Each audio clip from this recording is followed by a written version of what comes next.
Hello students, I am Sudarshan Pal. Welcome to my channel Fundamental Zoology. Today's topic is antigen or immunogen.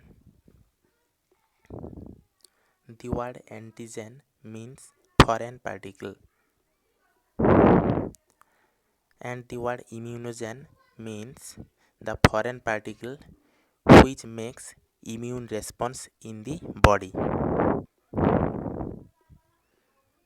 Antigen has the capacity to induce specific immune response in the body. Antigens are the foreign particle which recognized by the body as non-self.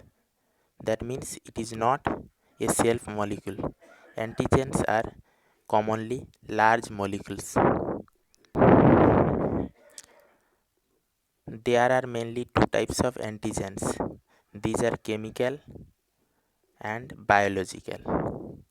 Chemical antigens are proteins, polysaccharides, and lipoproteins. Lipoproteins are the conjugate of lipids and proteins. The biological antigens are microbe, virus, or bacteria.